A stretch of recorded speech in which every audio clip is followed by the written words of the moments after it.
কোনো দালাল ক্রেতা ও বিক্রেতা উভয়ের কাছ থেকে টাকা নিলে সেটা জায়েজ হবে কিনা। আমাদের দেশে জমির দালাল বলেন, অন্যান্য বিভিন্ন দালাল বলেন, এই দালালদেরকে দেখা যায় অনেক সময় ক্রেতা বিক্রেতা দুই দিক থেকে টাকা নেয়। অনেকে দেখা যায় ক্রেতার পক্ষ থেকে টাকা নেয়, অনেকে শুধু বিক্রেতার পক্ষ থেকে টাকা নেয়। কারণ যে বেচবে সে বলে ভাই আমার জমিটা একটু বেচে দাও, তুমি কাস্টমার খুঁজে আনো, তো তোমাকে এত দেবো। এরকম যেরকম আছে, এটা যেরকম আছে। আবার অনেকে ওই যে ক্রেতা বলে ভাই আমার জিনিসটা কেনা দরকার, কোথায় পাওয়া যায় একটু দেখেন, তো সেখান থেকে সে খুঁজে এনে দিলে ক্রেতা তাকে কিছু দেয়। আবার অনেক দালাল আছে যে বিক্রেতার কাছ থেকেও খায়, ক্রেতার কাছ থেকেও খায়। বিশেষ করে আজকালকার যুগে বেশিরভাগ ক্রেতা দালালি বোধহয় এই টাইপের, তাই না? তো এটা জায়েজ হবে তখন যদি সে ক্রেতা বা বিক্রেতা কারোর পক্ষ থেকে উকিল না হয়, অর্থাৎ ক্রেতার সাথেও কোনো চুক্তি নাই, বিক্রেতার সাথেও চুক্তি নাই, সে নিজে নিজে দালাল।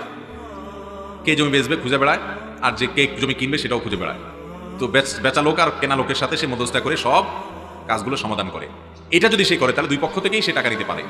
কিন্তু যদি তাকে বিক্রেতা বলে ভাই আমার জমিটা বেচতে হবে, তুমি ক্রেতা বাইর করে এনে দাও, জমির দাম 10 লাখ টাকা করে, তোমাকে আমি 9 লাখ করে দিয়ে দিলাম, বাকি 1 লাখ করে তুমি পাইবা, অথবা তুমি এটা বিক্রি করে দাও মোট এত টাকায়, আমি তোমার এত টাকা দিব।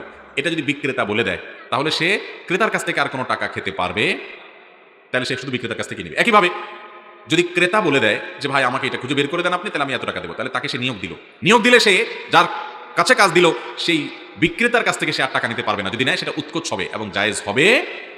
কথা কি বুঝতে পারছি? তাহলে যে কোনো এক পক্ষ থেকে নিয়োগ প্রাপ্ত হলে শুধু তার টাকা খেতে পারবে, অপর পক্ষের টাকা খাওয়া যাবে না। তখন এটা সুদ হবে, ঘুষ হবে, উৎকোচ হবে এবং নানা কারণে গুনাহ হবে না, জায়েজ হবে। আর যদি দুই পক্ষই তাকে কেউই নিয়োগ দেয় নেই, সে নিজে থেকে নিজে দালালি করে, ক্রেতাও খুঁজে বাইর করে, সে বিক্রেতাও খুঁজে বাইর করে, এরপর লিঙ্ক করে দেয়, তাহলে সেক্ষেত্রে সে কারোর ধারবে না বা কারোর অধীনস্থ না। বিদেশে দুজন থেকেই বলে কয়ে ধোকাবাজি ছাড়া, মিথ্যা ছাড়া। দালাল মানে এখন প্রতারণা করবে, তিলের তাল বানাবে। বিদেশের দালাল মানে হলো ভিসা আসবে, মনে করেন ক্লিনারের, বলবে যে তুমি বিশাল বড় ম্যানেজার পোস্টে যাচ্ছ, আছে না নাই? বিশাল বড় ম্যানেজার তুমি, সেখানে যায় দেখে হায় হায় কিসের ম্যানেজার, যাও নিয়ে ধরা দিছে। তো এরকম দুই নম্বরই ভিসার দালালরা করে কি করে না? জমির দালালরাও একই কাম করে, ভাই এই জমির দাম এত টাকা বলছিল ভাই, না মিথ্যা কথা, অল্পের জন্য দেওয়া হয় না ভাই, একদম কাগজ টনটনা, আসলে সে জানে ভেজাল আছে। তো এরকম মিথ্যা কথা বলে দালালি করলে সেটা তো জায়েজ নাই, গুনাহ। দালালি যদি সে করতে হবে সে সত্য কথা বলে, মৌলিকভাবে মধ্যস্থতা করা, বলতে খারাপ শোনা গেলেও মধ্যস্থতা করে উপার্জন করা জায়েজ আছে, কিন্তু মিথ্যা কথা বলবে না, প্রতারণা করবে না, সত্য সত্য কথা বলবে এবং 2 নম্বর কোনো পথে যাবে না, তাহলে সেটা জায়েজ হতে পারে।